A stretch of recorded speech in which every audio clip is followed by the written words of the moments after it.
बर्फ 6 घंटे से लगातार गिर रही थी जब माया कोलिंस ने अपने गैरेज के दरवाजे पर हल्की दस्तक सुनी। 25 साल की उम्र में वो अपनी दादी द्वारा छोड़े गए छोटे से घर में अकेली रहती थी और सर्दियों की रातों में अचानक मेहमान आमतौर पर परेशानी का मतलब होते थे। उसने पिछवाड़े के दरवाजे के पास रखी बेसबॉल बैट पकड़ी और ठंडी हवा में कदम रखा, जहां उसकी सांसें अंधेरे में बादलों की तरह बन रही थी। हेलो, उसने आवाज लगाई, बैट को कसकर पकड़े हुए, जबकि बर्फ के फाहे उसके बेज कलर के केबल निट स्वेटर के आसपास घूम रहे थे। एक आदमी उसके पोर्च की लैंप की धुंधली रोशनी में आया। वो 30 के आसपास का लग रहा था। उसके गहरे बाल बर्फ से गीले थे और वो एक ग्रे कोट पहने था जो पहले की तरह नहीं रहा था। उसके हाथ शांतिपूर्ण इशारे में उठे हुए थे और उसके चेहरे पर थकान थी, न कि कोई खतरा।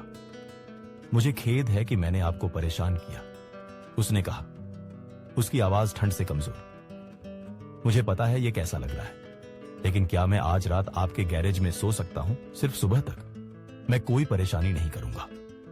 माया ने बेड को तैयार रखा, गिरती बर्फ में उसके चेहरे को ध्यान से देखते हुए।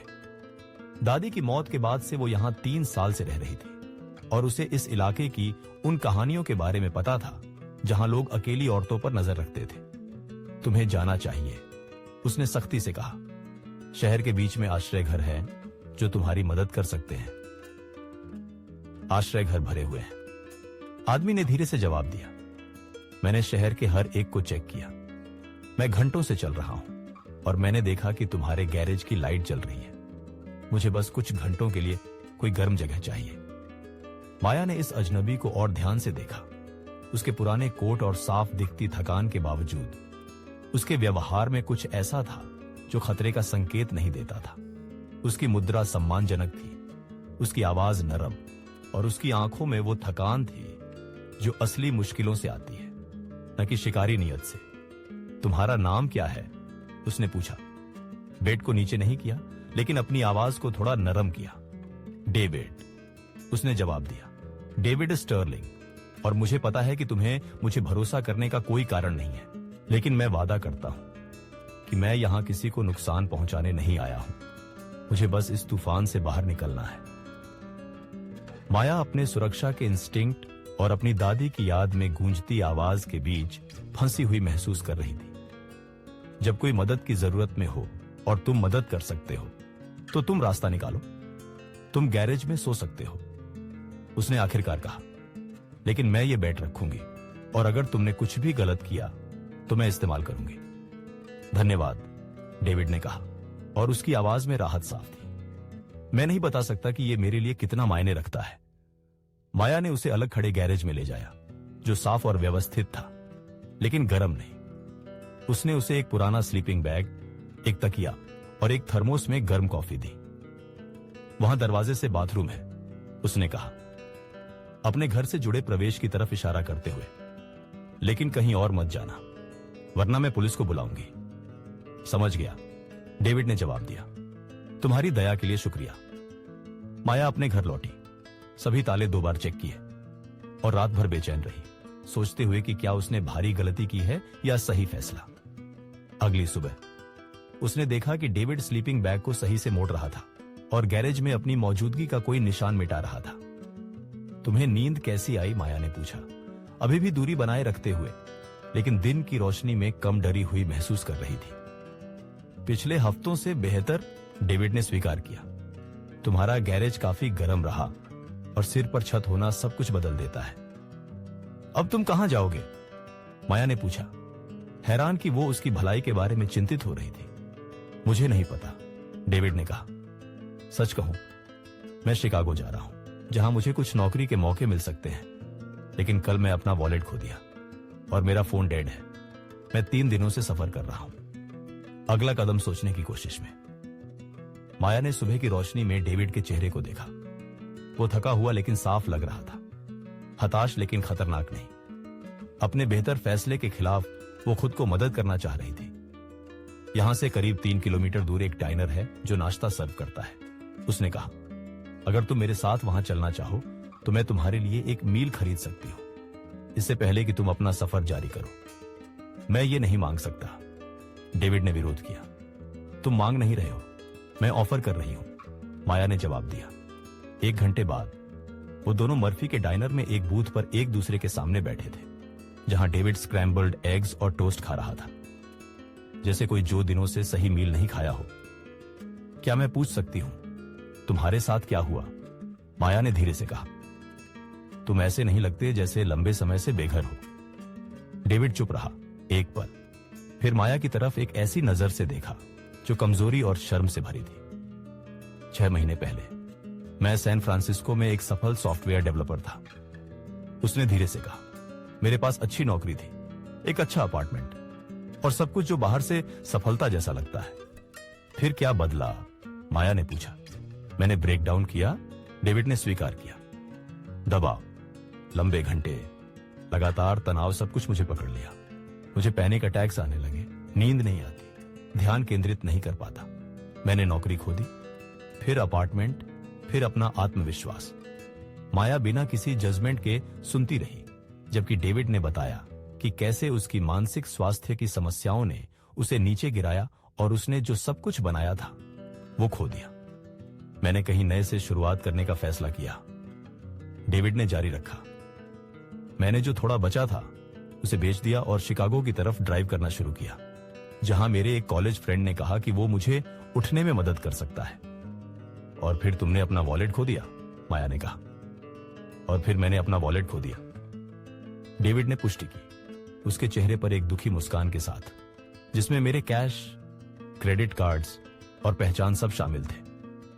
मैं सोच रहा था कि बिना फोन के अपने दोस्त से कैसे संपर्क करूं या बिना पैसे के शिकागो कैसे पहुंचूं।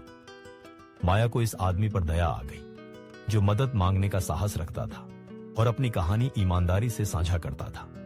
डेविड, उसने सावधानी से कहा, क्या होगा अगर मैं बताऊं कि मेरा एक दोस्त इस शहर में एक टेक कंपनी में काम करता है। वे हमेशा अनुभवी डेवलपर्स की तलाश में होते हैं और उनके पास मानसिक स्वास्थ्य समर्थन के लिए बहुत प्रगतिशील दृष्टिकोण है।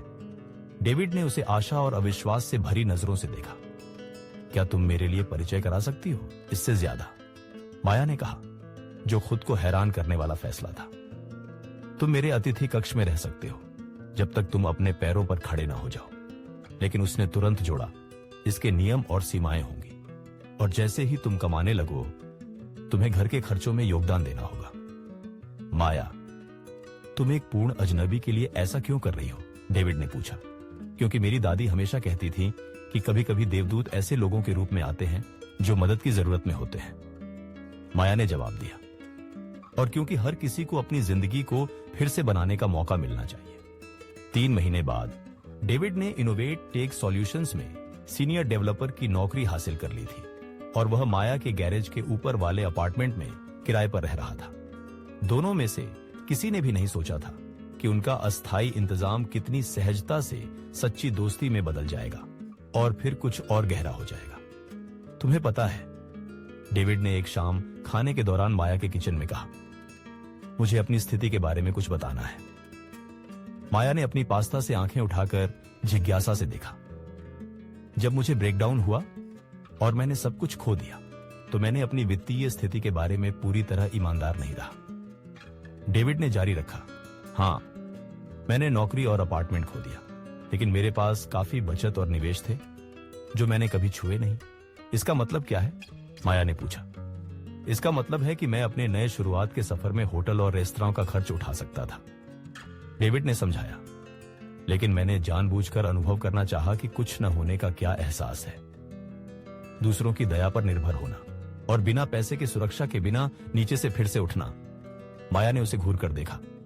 तुमने खुद को बेघर रहने का चुनाव किया, मैंने सीखने का चुनाव किया कि मदद की सच्ची जरूरत क्या महसूस कराती है, डेविड ने सुधारा।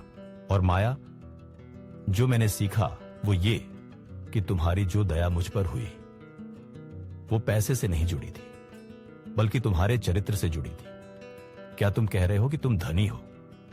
माया ने पूछा, जो अभी भी इस खुलासे को पचा रही थी। मैं कह रहा हूं कि मेरे पास आराम से जीने लायक पैसे हैं, लेकिन जो तुमने मुझे दिया वो इससे कहीं ज्यादा कीमती है, डेविड ने जवाब दिया। तुमने एक जरूरतमंद को देखा और सतर्कता की बजाय दया चुनी। इससे मुझे सच्ची ताकत और इंसानी नेकी के बारे में बहुत कुछ सीखने को मिला।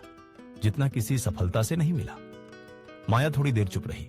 डेविड, क्या तुम कह रहे हो कि हमारा पूरा रिश्ता एक झूठ पर आधारित था?